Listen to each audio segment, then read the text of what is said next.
Hey guys, how's it going? Welcome to the stream. Let me get this bad boy up and running.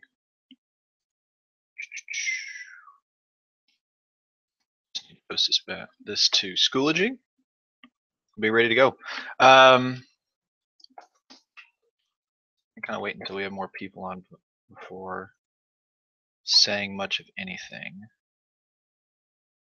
But today will be how do I put this? A questions one. So just kind of like last week or on Monday, where you guys just asked me questions. That will be a very similar format this week. So,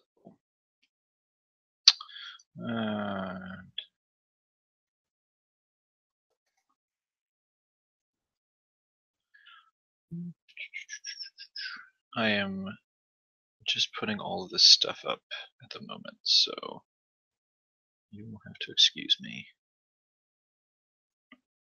Okay. Everything's been added to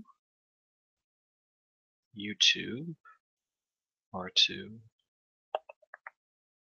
Schoology, so we're ready to go. We're ready to go.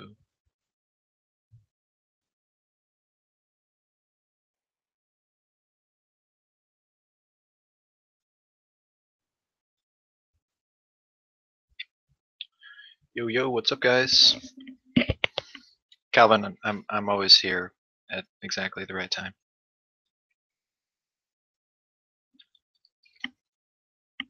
Hello, Alex. I am not late. I arrived precisely when I meant to, and I'm still eating. By the way, I was held up late, so today we are reviewing Faux Gwen. I think that's the place, or whatever. I have the menu somewhere. It's okay. Can you tell us the difference between triarch of intelligence and multiple intelligence? So what else? Crystal fluid. It begins.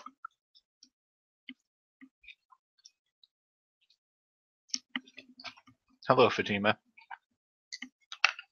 Let me put this on mute so you don't have to listen to me chew.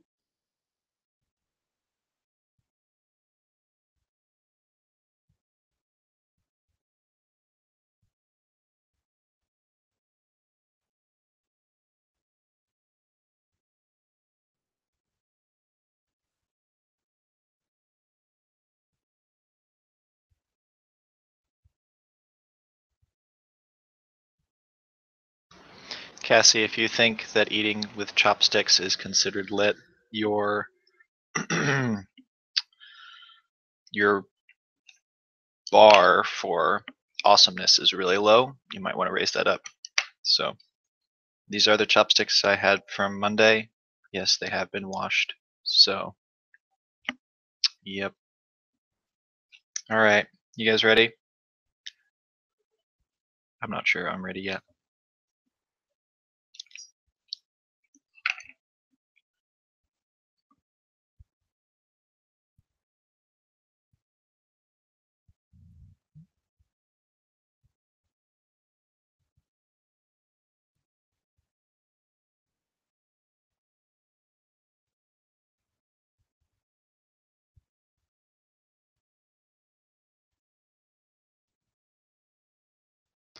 All right, Aryan, you ready for this? This is my lesson on eating with chopsticks. I will teach you today. So, this is how I eat with chopsticks. So, if there's technically a better way, well, I'm sorry. Right here. Hold it like this. I allow it to rest on the whatever this is. I lay out my not ring finger. No, is this your ring finger? Yeah, your ring finger. I lay it on top of that. I grip it with the nub of my thumb here. And then I take these and with my thumb, the pointers of all of my fingers, I hold and do all the motions. So this is just, the bottom part just sits and holds and does nothing. The rest of this does a lot of work. Is this why you guys came here? Did you guys want to learn about chopsticks? Is that what's going on? I think so. Okay. All right, so I just posted the question. No, it's not too much work. I am Sana. I am teaching. That's my job. I teach things. Okay. So we have a few people now. So let's do this. Okay, can you tell us the difference? I'm starting with this one, guys. Can you tell us the difference between the triarch theory of intelligence and multiple intelligences? What? How is that even a question? You should know that. This is easy. This is easy. Can you? No, I'm not. Aryan, I know. I'm not going to go over like you have to ask me specific questions. I'm not. Wait, am I on? I am on. I'm not just going to like tell you everything about these people. This is not lecture. This is not lecture day. You were supposed to be able to do this. How did Horn improve Catel's work on fluid? Did you read Horn's thing on fluid and crystallized intelligence? Did you read?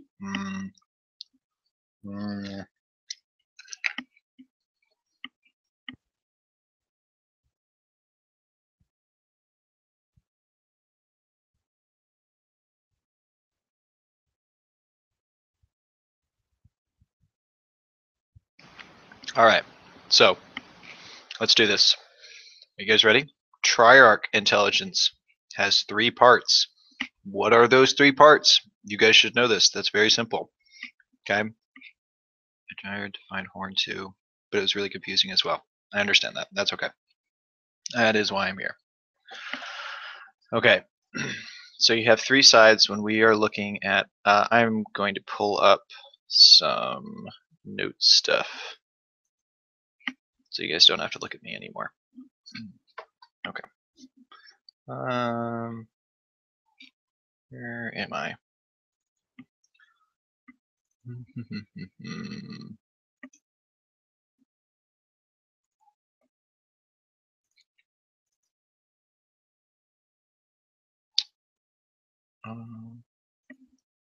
Let's go to.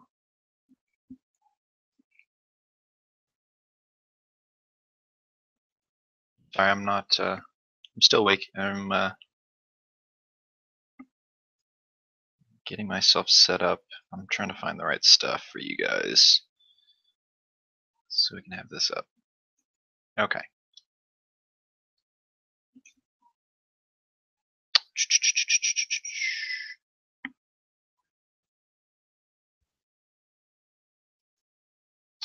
Ba, ba, ba, ba, ba.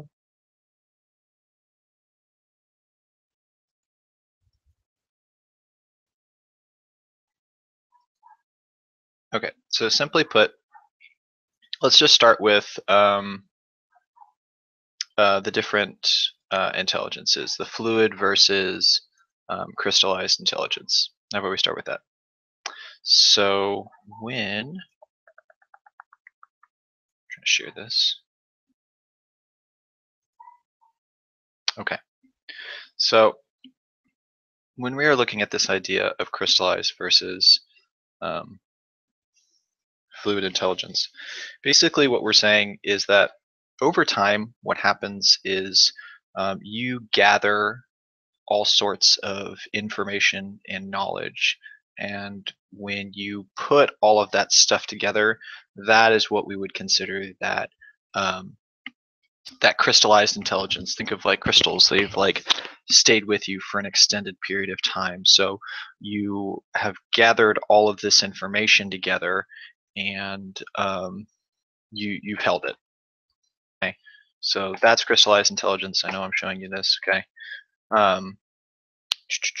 And then obviously when you're talking about fluid intelligence, defined by the ability to solve new problems. So crystallized intelligence is like, hey, this is all the stuff that that I've had. Like this is all the prior knowledge. Like I went to school and I studied biology or mathematics, and so you know formulas, and so those are things that you like hold inside your mind and you have for extended period of time.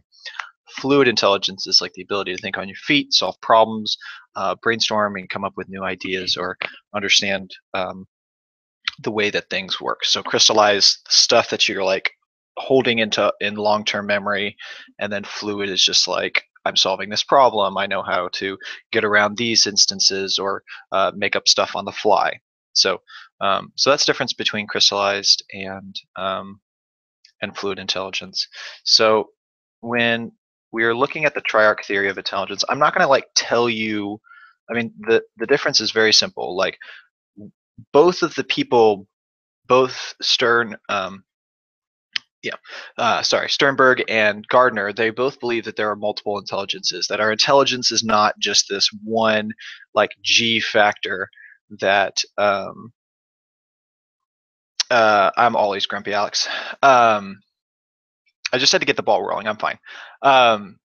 So where was I? Alex, you threw me off. So Sternberg's all about the three part, and it's like the analytical, it's the practical, and then what's the other one? I'm just blanking on the other one.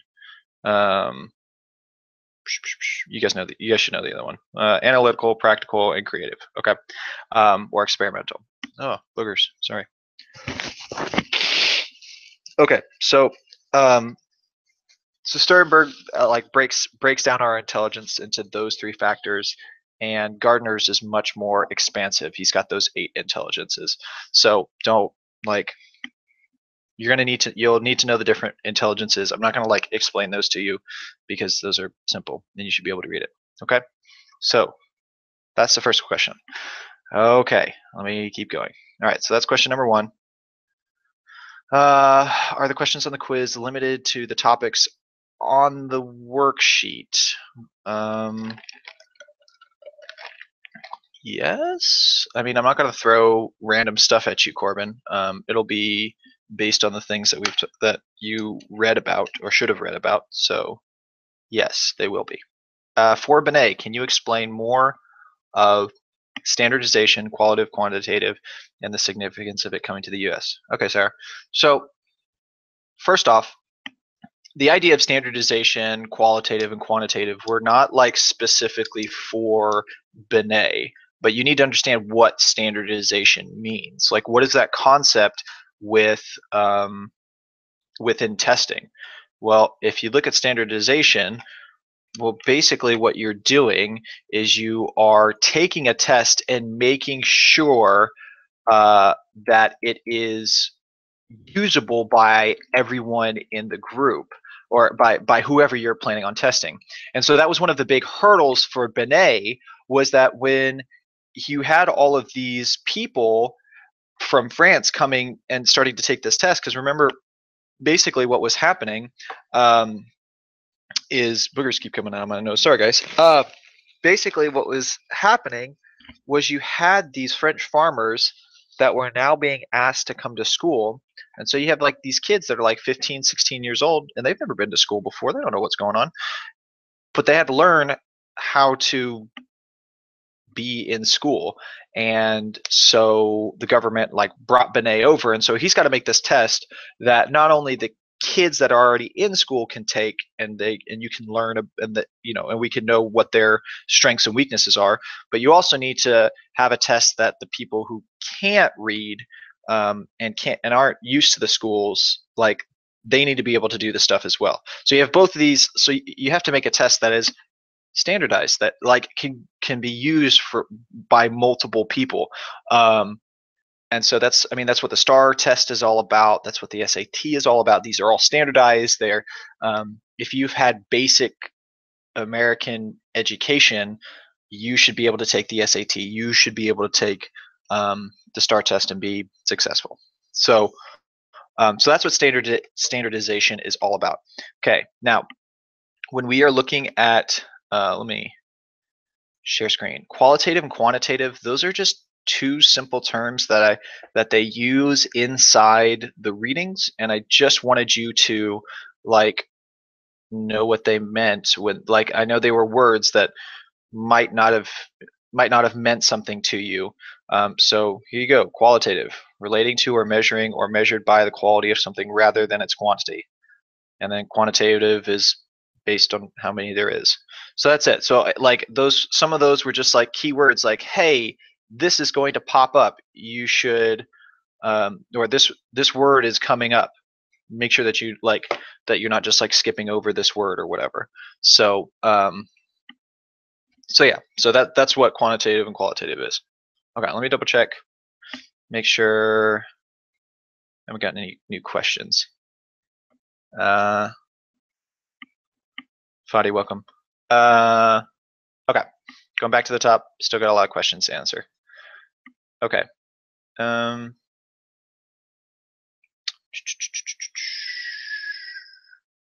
Oh, I lost my spot, sorry.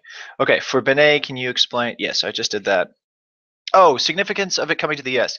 Okay, so you have this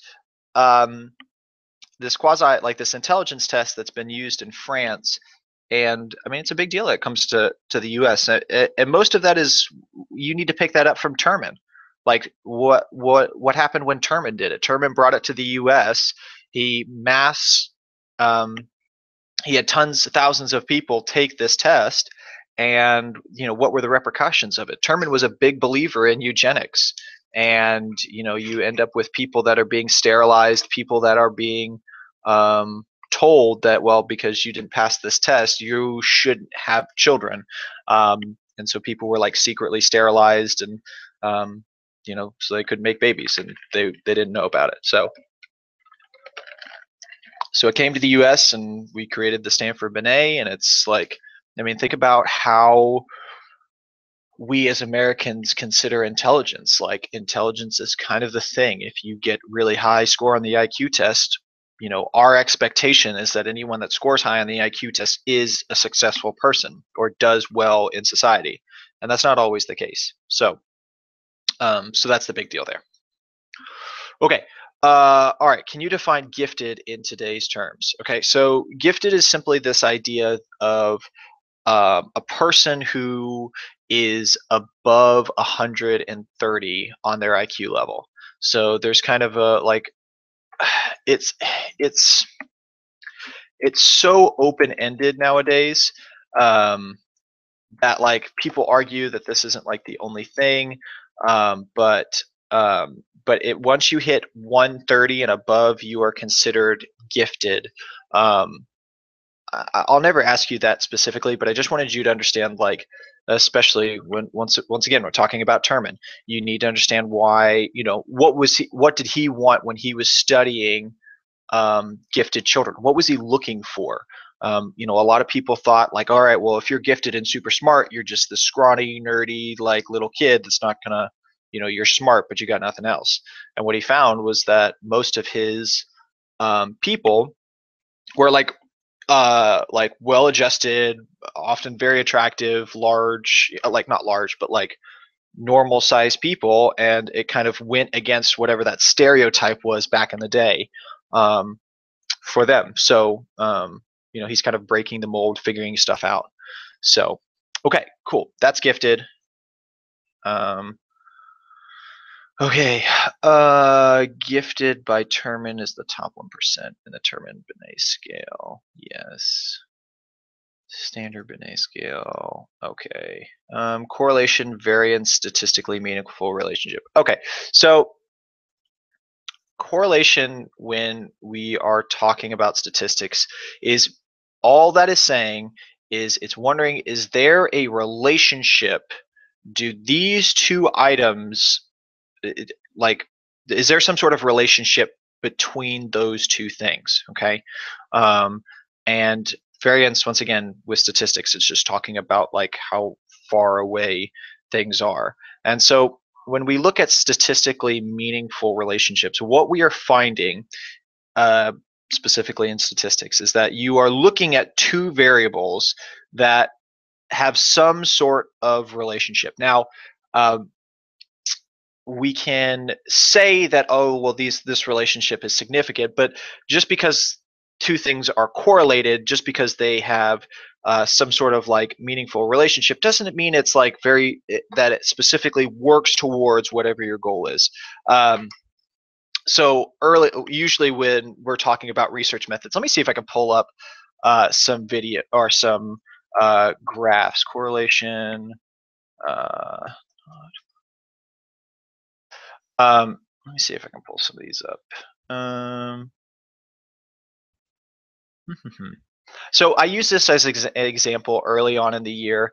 Basically, I'm looking for you have this idea of this statistically significant relationship. You see two things that look to be correlated. Like, whoa, I'm looking at this graph, and it's like showing me this. I'm trying to get you a graph for some graphs for this. Is this the thing? Yeah, here we go. Okay, so here are some ridiculous correlations. Okay, so U.S. spending on space and technology, suicides by hanging, strangulation, and suffocation. And what you see on here is you see this correlation. Like, look at these two graphs; they're going up almost the exact same. Okay, number of people who drowned by falling into a pool, films Nicolas Cage appeared in, and you see this. There's this correlation. These two things look like they have some sort of relationship. Like, why is one of these things happening? Or it looks like one of these things is causing another. Just because there's a relationship doesn't mean that one causes another. So you would say that these graphs here, these have statistically significant like correlations. And divorce rate in Maine, per capita consumption of margarine. Like what is this? They look like they have something to do with each other, but they don't. So just because two things are correlated with each other doesn't mean that one caused the other.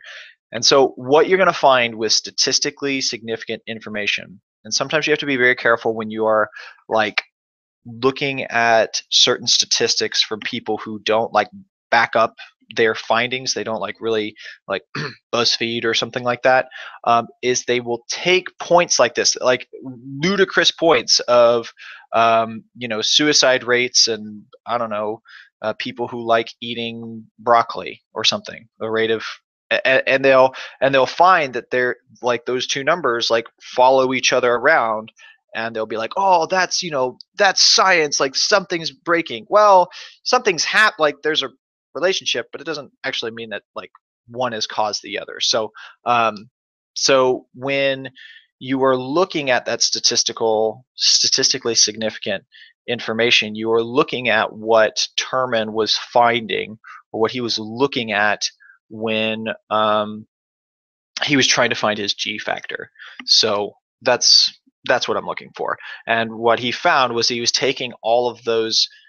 He was looking at all these other people's tests, and this deals also with factor analysis. He's taking all these people's tests and he's bringing it together, and he's finding this G factor, this concept of, oh, well, all intelligence really is kind of just boiled down into this one thing. So Sarah, that is what correlation, variance, and statistically meaningful relationships meant for your readings. Okay. Make sure. Okay, let's come back up. Okay, I'm not the only one. This is super difficult. What did you find super difficult and confusing, Corbin? All the information? You guys don't like reading. There is a lot to read. It is very broad. Welcome to my life. Can you go over Wechsler, Sternberg? Sorry, Aryan, once again, I am not just going to go over people. If you have specific questions about them or didn't understand something in the reading, I will answer that, but I'm not just going to like go over an entire section. You don't really need to worry about how Horn improved Cattell's work on fluid and crystallized intelligence, because really when you look at the definitions of fluid and crystallized intelligence, the ones that we see today are Horn's work. Just know that Cattell put them together first, and then Horn is going to come in behind him and just kind of like solidify some of these examples and make it look better. You don't need to know too much more than that. I was just trying to get some fluff there at the end. Seems I did not need to. Okay. It was really confusing as well. Don't worry about Horn. You can just throw him out. Fadi, did you hear my explanation of crystallized intelligence earlier? Throw something at me in the comments. Spearman's idea of intelligence. Oh, the G factor. All right. Are you guys having trouble with this G factor? Is that something? I know that most people personally prefer to hear the sound of my voice. It's very melodic. It's very soothing. I understand. However, that's not the way the world works. Sometimes you gotta do some of the work on your own. You guys get spoon fed enough in your other classes, and in my class too. So I'm gonna take a bite of food because I haven't eaten in a while. I'm hungry. So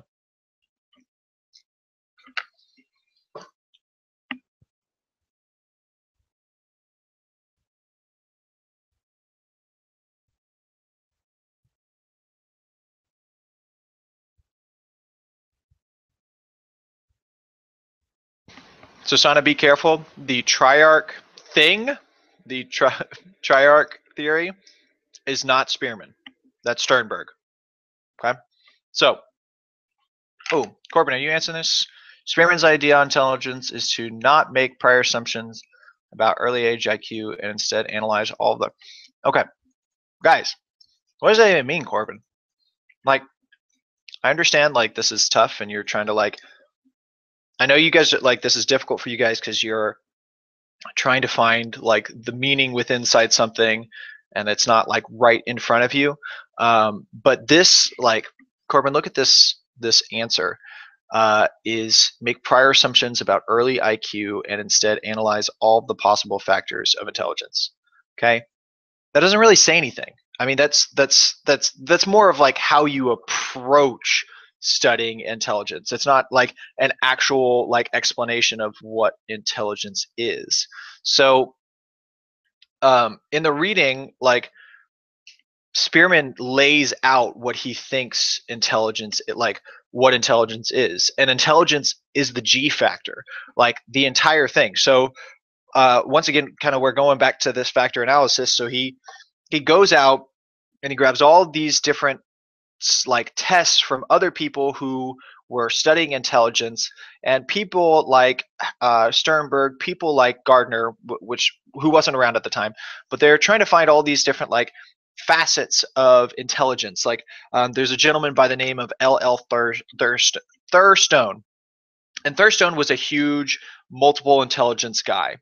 And basically, one of the things that he did was he created, like, in order for him to measure your intelligence, you had to take, I think it was like 56 intelligence tests. So he had like 56 individual tests that you would take, and then when you were done with those tests, he would be like, okay, well, this is your stuff. And Thurstone was like adamantly against this like singular intelligence, and he thought there was lots of different ways that you can be intelligent. And basically at the end of his like pretty much his life's work, he comes in, he's got all of this data, he's got all of this information, he's got people that are taking 56 tests in order to get their intelligence, and everything points back to this Gfactor. And this Gfactor is just basically this one lone concept that if you have this, you're smart.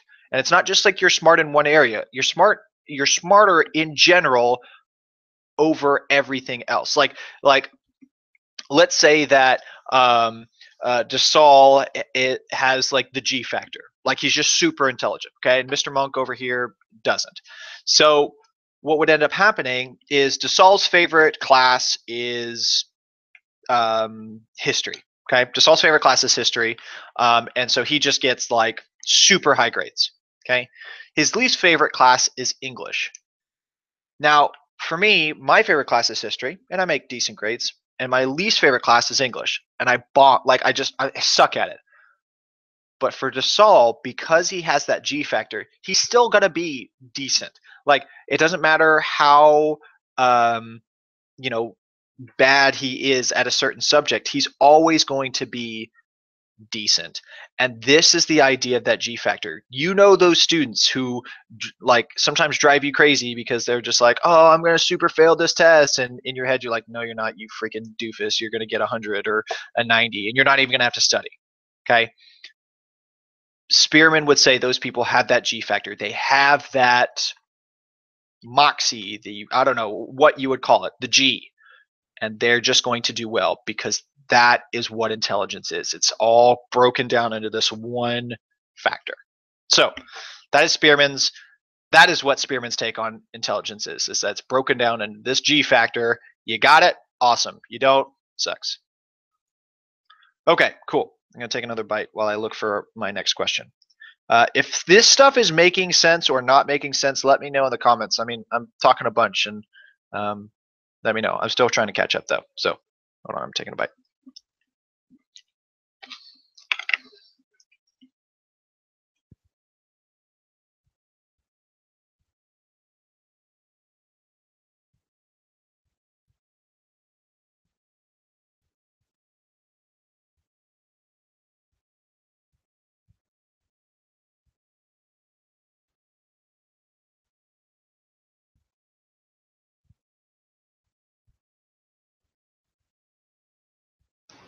Okay, so Dassault, Binet was successful with his standardized testing.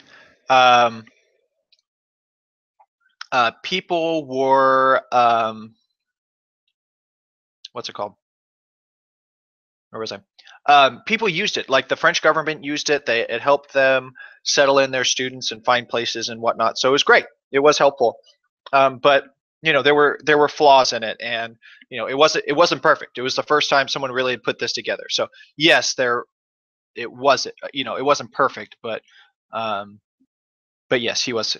No, Corbin, Binet was successful. Like not total. Like the scale was altered and changed. Terman changed it, but it was still like it still did what it needed to do at that time.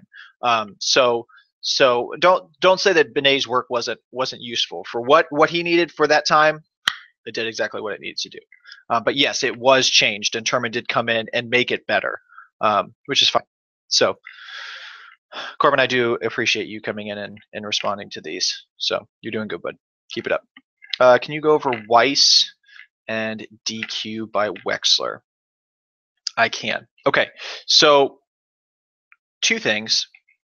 Weiss is the new, is now like the best intelligence scale that we have, or the best, that's not the right word, is the best like test that we have for intelligence. It's much more advanced. It does, where like the Stanford-Binet was very like test focused, you know, answering questions and stuff. The Weiss is much more expansive. Shouldn't have taken a bite there. Sorry. And so it's also going to be very good at allowing adults to take the test. So one of the big issues with the Stanford-Binet and the IQ scale was the IQ scale was only for children. Like it totally breaks down when you get above like the age of 18, because you're taking your mental age, you're dividing it by your chronological age, and then you're multiplying it by 100. Well, the difference between a 17 and an 18-year-old or a 13 and 14-year-old, those are big differences. But when you get when you get to 22, 23, the difference is already starting to break down. And then you get to someone who's like 35 versus a person that's 36. Like, what the heck is the difference? Like, it's so minimal. So the DQ is going to be a better standard for people who are older. Yes. Yeah. So is that good? Is that good, Aryan? That's what's going on there.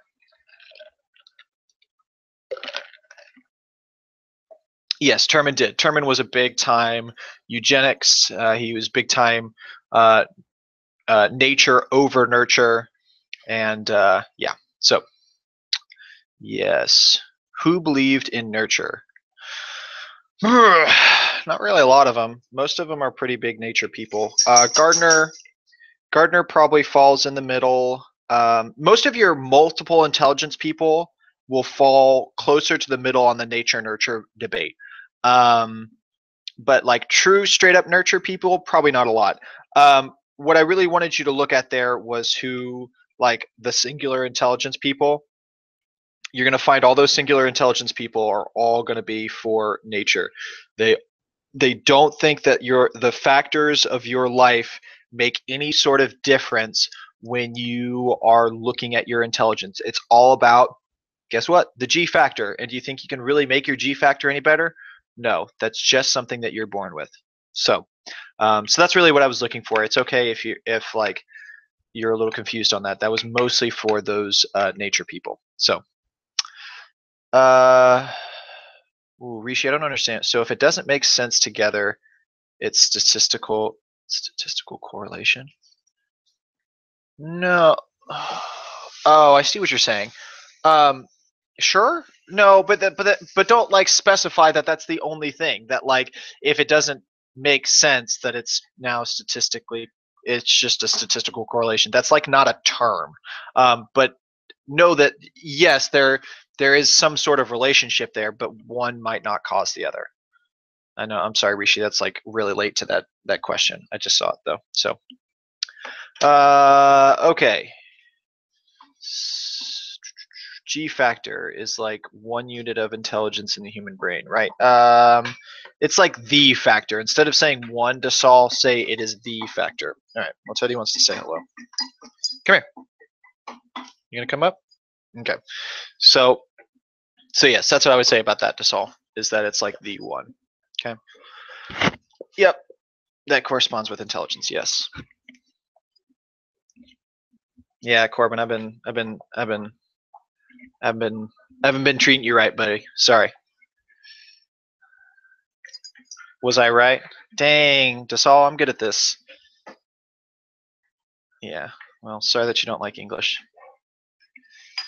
Allison, everyone's ready to ace this quiz. We're gonna do great with that Gfactor. That's true. All right. Whoa. Hold on. I'm still. I can do some practice questions, sure. Dasal, did I answer DQ for you? I went back a little bit. Did that get there? Why do you feel like your notes are all wrong? Sorry, Corbin. Sorry, Aryan. Okay, multiple intelligence. Are you talking about Gardner? Allison, yes, I can see all these things. I'm just super backed up on questions, so I was not looking at the new posts, which I should have been doing. I'm gonna take a bite of food again because I'm still hungry. Okay, hold on.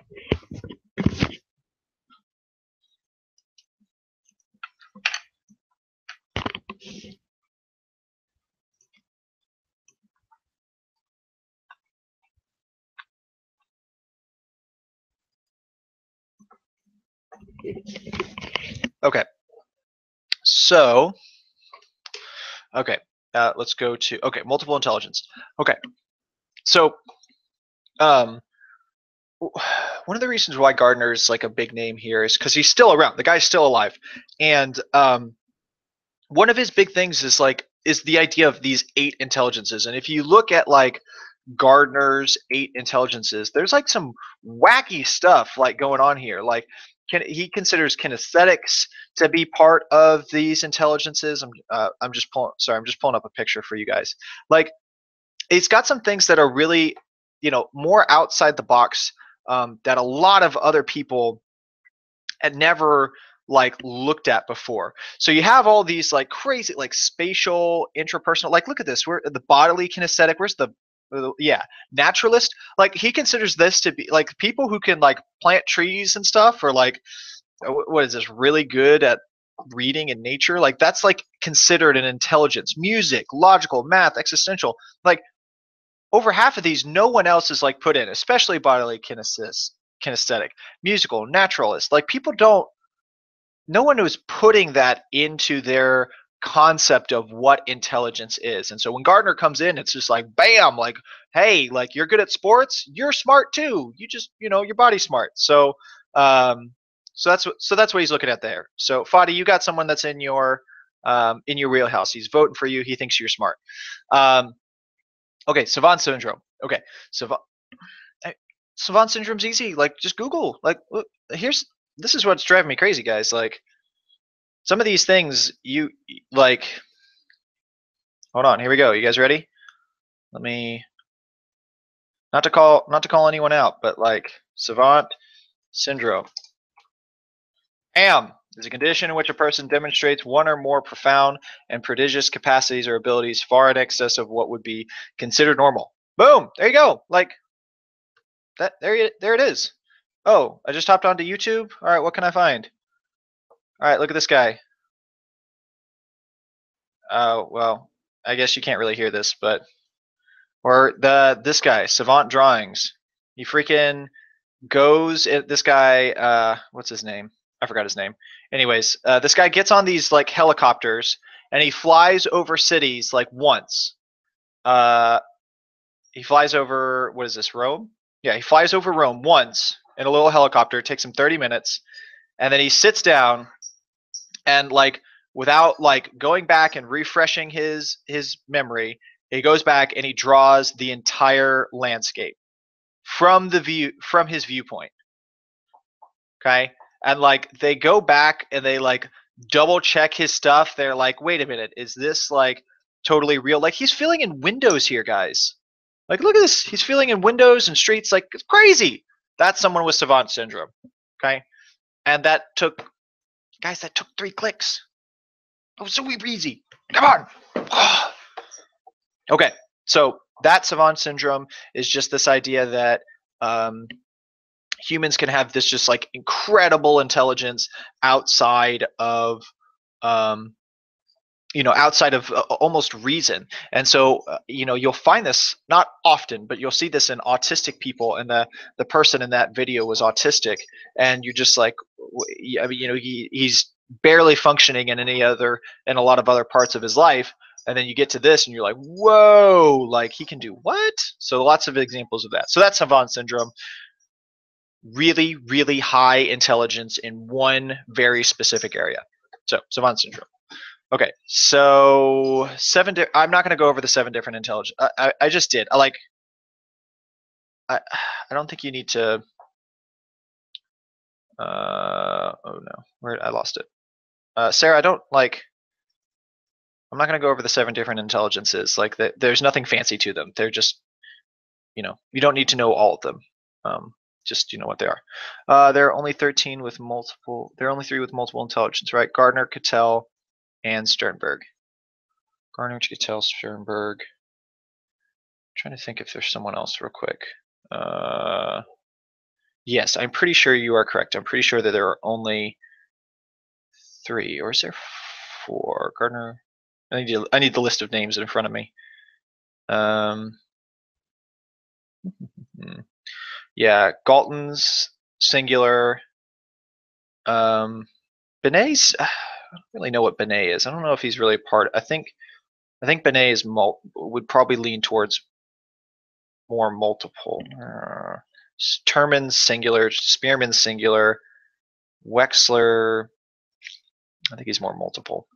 So your big ones though are Sternberg, Howard, and Sternberg, Gardner, and Cattell.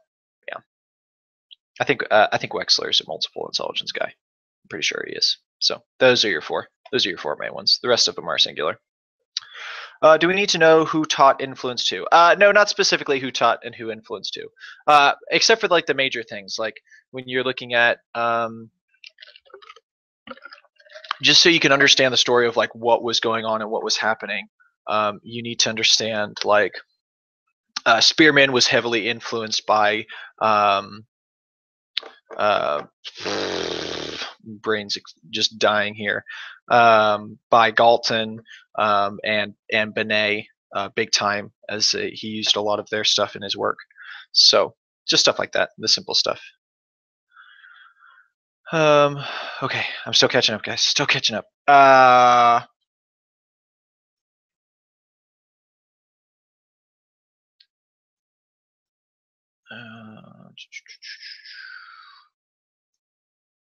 Oh, hello, Caleb. Has any of this Gfactor been disproven? Great question, Aryan. It's weird. Like, it's this, think of like when I go back and talk about the L.L. Thurstone thing. We believe that there is still some aspect of multiple. Like most intelligence theorists believe that it's multiple intelligences. That you don't just have the singular intelligence. However, the Gfactor still remains, and it still crops up. So yes, I believe there's multiple intelligences. Like I said, most intelligence theorists believe that there are multiple intelligences. We're following along with Gardner mostly, but like the Gfactor remains. Like you get those people who just have it and they just know crap and they are just intellectually sharper than the rest of us, and it's just like whatever. So so yes, it is still a thing. Okay, can you explain Terman's termites because it varies from adult to children? Okay, so Fatima, the reason why it's varying from adult to children is because that was the study. So when you're looking at the termites were like the most elite, like the highest scoring of people, and if you look at the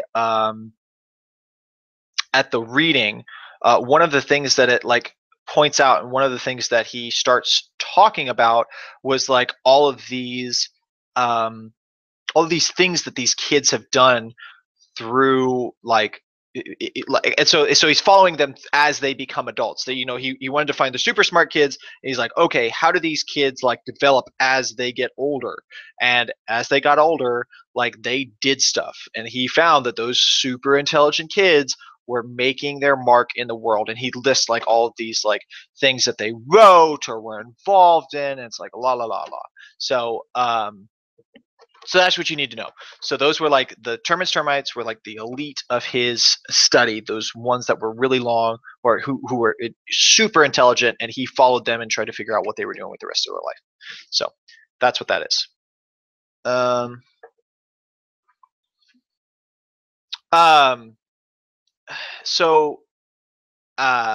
Sorry. Gardner started with 7 and he is on 8 now. Gardner started with 7 intelligences and he's now become 8. Yes. Good, Josh. He added naturalists later on. Good man. Were test subjects proving the early? Yes. Yes. Think of the early ripe, early rot myth as like the celebrities who get like really famous early on and then die out. That's what the early ripe, early rot myth was. Like that people believe that like kids who were super duper smart like lost all of it or something. Like they just kind of like died away as it moved on. So okay, Fadi is smart. I agree, Allison. Okay, Caleb, stop sending messages to Olson.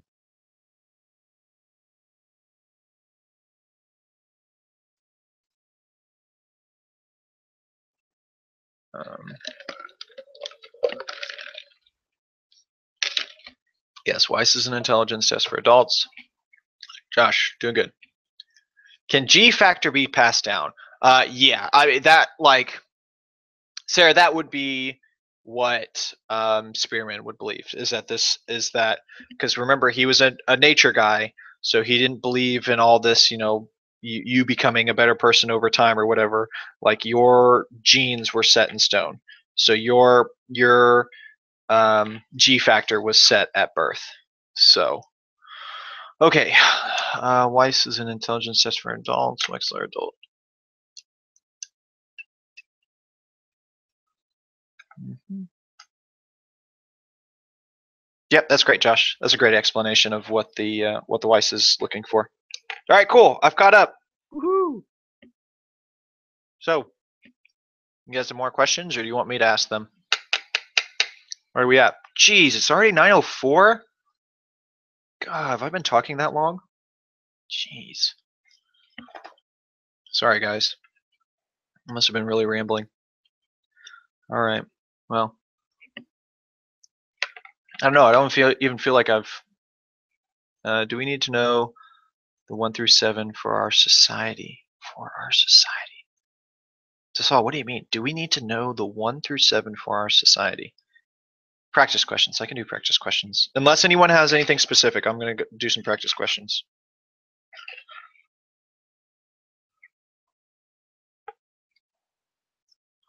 No, that's just all. I'm just wanting you to think on it.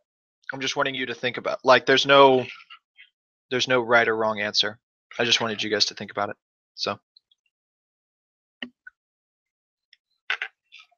okay.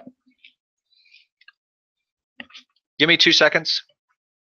I'm going to find some test questions, or not test questions. I'm going to find some questions to ask you and finish eating.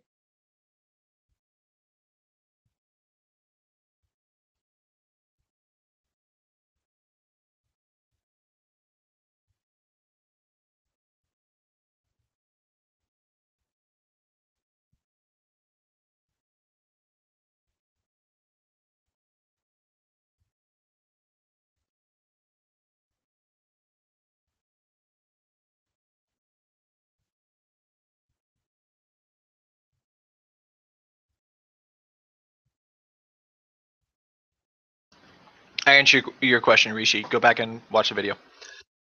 I'm gonna move on. I'm trying to find questions.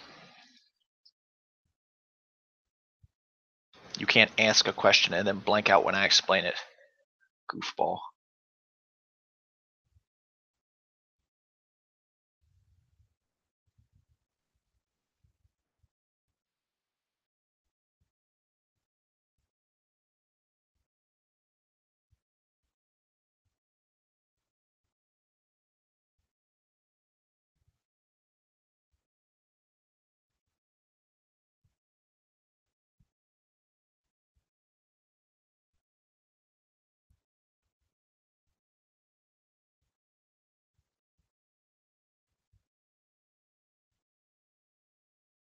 Okay.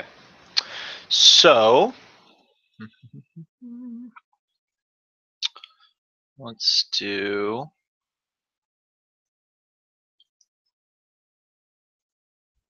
I'm gonna. I'll just read it. It's easier when I read it. Okay. The person. Am I on? Yep. Okay. The person responsible for the development and design of the first useful individual test of intelligence. So, who was the first person responsible for the development and design of the first useful individual test of intelligence?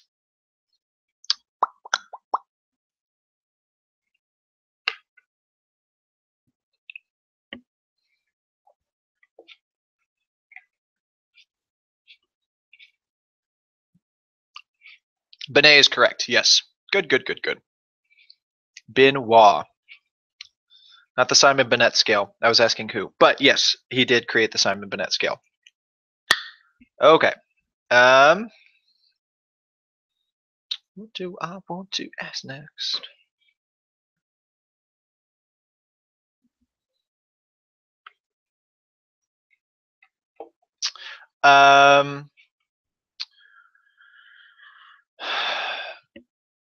A person is in the middle of taking a science test, and during that science test, they are attempting to recall a particular formula.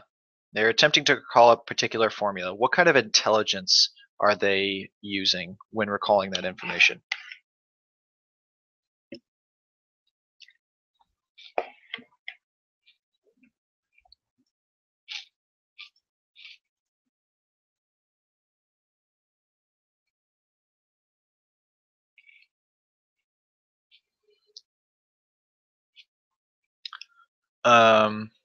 Crystallized is correct. Very good. Yeah, because it's a set of a bit of intelligence that that person had, and they're just holding on to it. No, Alex, if you send me a video, I will not watch it. I am terrified of the idea of you sending me a video. So, no, I will not watch it. But thank you. I appreciate it, I guess. Okay. So next, what do I want to ask about? Okay. So you have a dog who keeps getting in your way. Okay. So you have a person trying to make a test. Okay. And they are making this test, and when they're making it, they're having their friend test it, and they want them to take it over and over and over and over and over again to make sure that they score similarly. What kind of test, or what are they, why are they taking that test so many times? What are they testing for? What are they trying to make sure it has?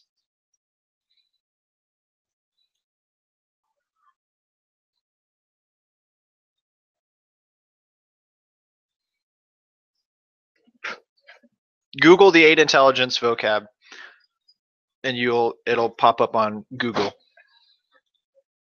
Not correlation to solve. Nope, not Gfactor. Why would you test something over and over and over and over and over again? You want to make sure that it is testing that if you take it over and over and over again, you're going to get this. You're going to get a similar score. Reliability. There you go, Aryan.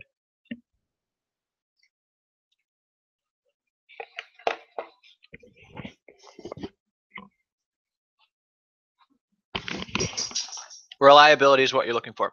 Reliability is all about if you are taking a test and you want to make sure that the next time you take it, it's going to be, you're going to get the similar scores. So like if you took an IQ test, well, it kind of is a vocab word. Wait a minute. We haven't talked about reliability yet. Oh, I'm so sorry. We'll talk about that tomorrow. I'm already, my bad, guys. Don't panic. Reliability is part of. Yes, we'll talk about it tomorrow. Sorry, guys. My fault. Okay, so jeez, that was bad. Sorry. We'll talk about it tomorrow. I'll give you guys. We'll talk about reliability and validity tomorrow. Before we get started. Okay, so it is on Schoology, but we'll talk about it in class before you take your quiz. Okay, so how about this? Okay, so when a person is making a test and they make sure that the questions are worded in a way that everyone who should be taking the test will understand the question. They're making it so that more like that the vast majority of people can take the test. What like testing concept are we talking about?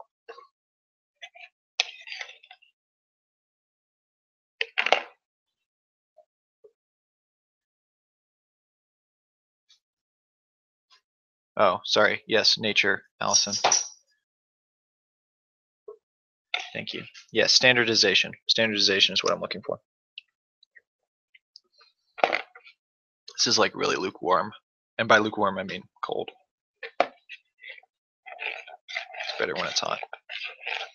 Standardized, good. Okay.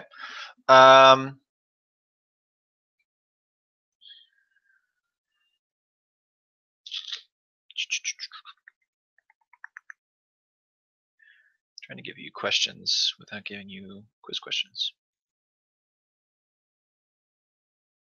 Okay, so who?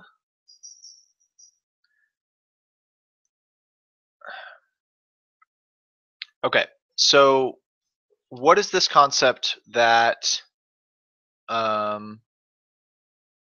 where a person believes that they should pass on their genes, or the people that should reproduce or whatever, whoever's passing on their genes, you should have like high-end quality stuff. So Mr. and Mrs. Doubtfire think that they should, you know, make babies or whatever, but the, I don't know, the Ferrises down the street shouldn't because they're a bunch of dummies. What concept is that?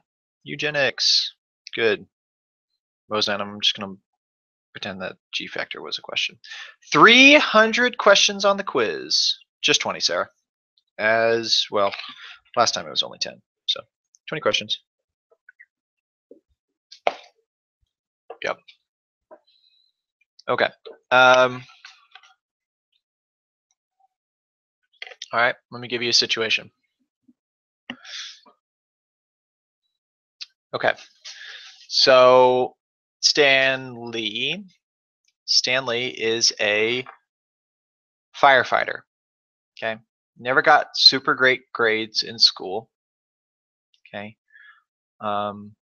he never was like really good at like painting or art or music or whatever, but he was always like really just good with his hands, and good at just simple things like getting things done, like fixing stuff and working on things.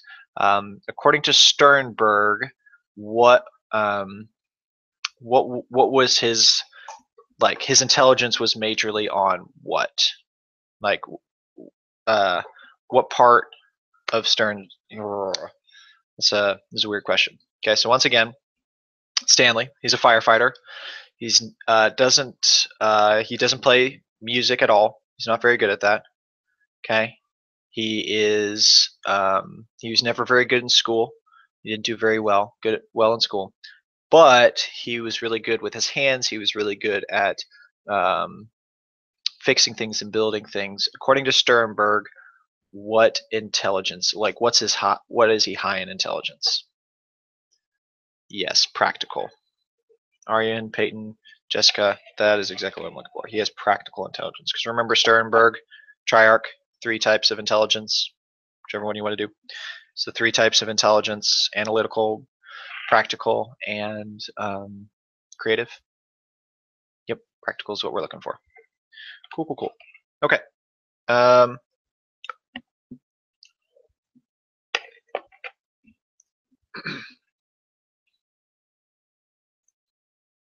If you were to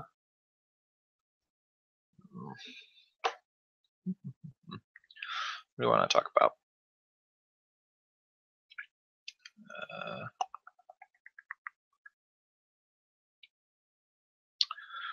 What is a normal curve? How would you describe? I don't want people writing essays in the thing. Okay, here, let's do this.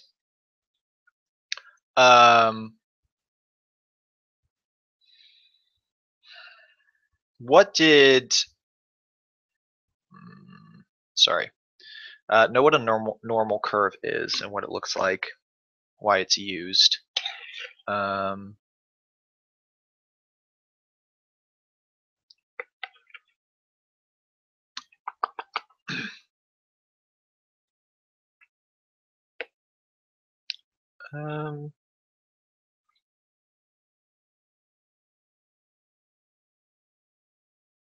So what was, when Binet was putting together his scale, or mostly when he was done with it, what did he think was the limitations? What did he find? What did he find problems with when he was looking at his scale? What was the problem with the Binet-Simon scale? What were some major issues?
No, Cassie, it was. That was one of the things that Binet did, was he was working on standardizing it. Yes, Dassault's got it right. It wasn't like perfectly standardized. It was really one of the first times that people were like standardizing questions. Like the idea wasn't really around or whatever. So, and yes, Dassault, the Stanford Binet did a better job of it. They picked up on some of the issues that Binet ran into. So, and I was eating pho. Dassault. I was eating pho from a new store that opened up right near my house. It's okay. It's not as good as Cayenne's Kitchen, which is where I normally go for pho, which is delicious. It's very good. Okay, cool. Well, it is now 9:20. No, you those are all fine. Yeah, yeah. I mean, basically, like not everything was like perfectly, like not everything was, there was too much variability. So you had too many kids from too many different backgrounds, and because the test wasn't standardized well enough, you had all these people on these outsides that weren't getting factored in, or really couldn't take the test very well. And so you had all these like little itty bitty things that it was like, yes, this was good enough for the time, but I would have liked to have made it better. So, yep, all those things work just fine. Mr. Monk, you will lecture us next time, right? We won't have to do this again. Nah, I don't know, Dasal. I might have to make you do this again. Aryan, I'm never telling you where I live, which is weird. Oh, no problem, Cassie? Yes, no problem. No, yeah, no, I think it's like Kai Ann's kitchen. I think that's how you spell it. That place is legit. If you guys haven't been to this Kai Ann's kitchen, it is so good. All right. Well, any last questions before we disperse? No problem. I'm glad I answered at least or all of your questions. Oh, good. That's nice. Any last questions? I'll wait here a few seconds, see if anyone has anything else. But yeah, Fogwen or Fogwen was the place that I went today. Probably like 7 out of 10 stars, which is really disappointing because it's close to my house. Oh, it's just okay. I don't know what Aryan's talking about. I don't know what they're talking about.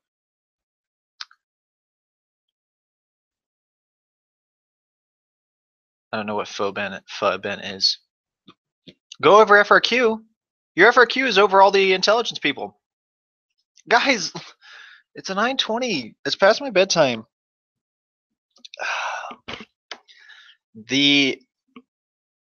Most of them.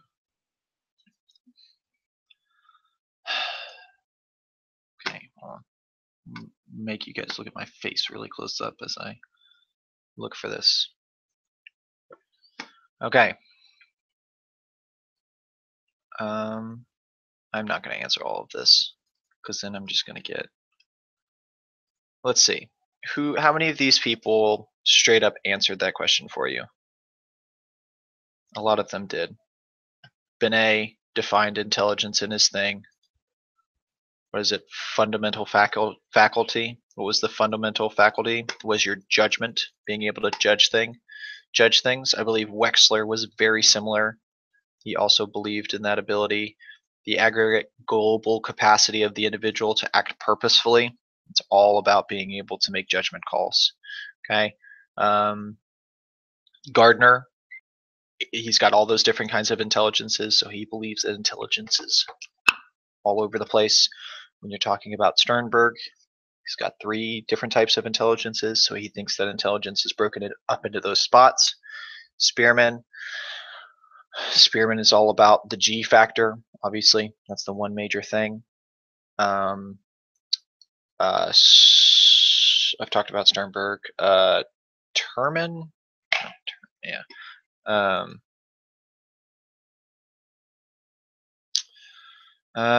trying to think. With Terman, like it was, because one of the things that part of what you read was how he, what he like. Most of the description in the readings was about him, like how he viewed intelligence through the Stanford-Binet scale. And so it doesn't really straight up tell you what he thinks about intelligence. So mostly what I would go, whoa, I'm going off the vocab. Caleb, listen, I'm in the middle of talking about stuff. You can worry about your ego later. Thank you, Nisal. Hold on.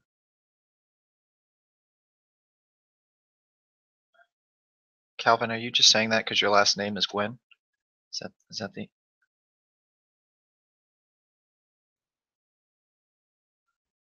Okay, guys, hold on. Let me get back to where was I? I don't know why I'm reading comments while I'm trying to explain things. It's a rookie mistake on my part. Okay. Where was I? Okay, so just think for Terman. He's really big on the nature side of things. That he's down with that. he's with the kind of G intelligence type thing where most of the stuff comes from, from this one type of intelligence, and it's natural. I'm trying to look for a quote that would work for him, but that should be fine. Just don't write about him if you don't want to. And then Sir Francis Galton, all about intelligence stems from your birth, and intelligence is your ability to outsmart people, outthink people. Sorry, Teddy. Okay, and I think that's everyone. No one cares about what Cattell thinks about intelligence, so you don't need to worry about that. He won't come up on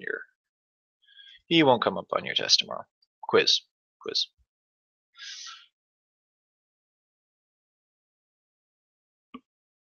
Allison, is that what Caleb said?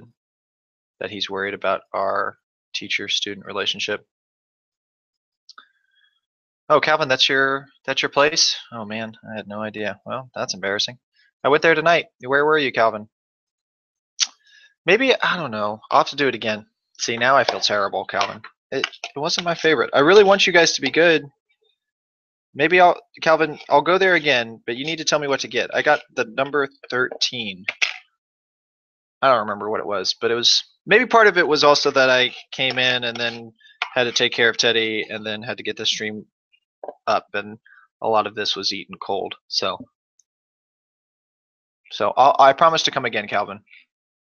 And I'm so sorry that I just said that your restaurant wasn't very good. Now I feel terrible.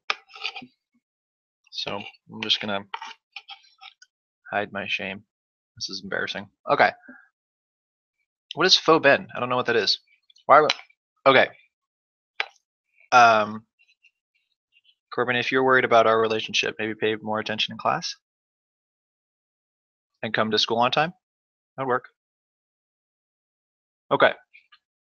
So there we go. All right, I'm done. I'm going to bed. It is now 9:30. Good night, everyone.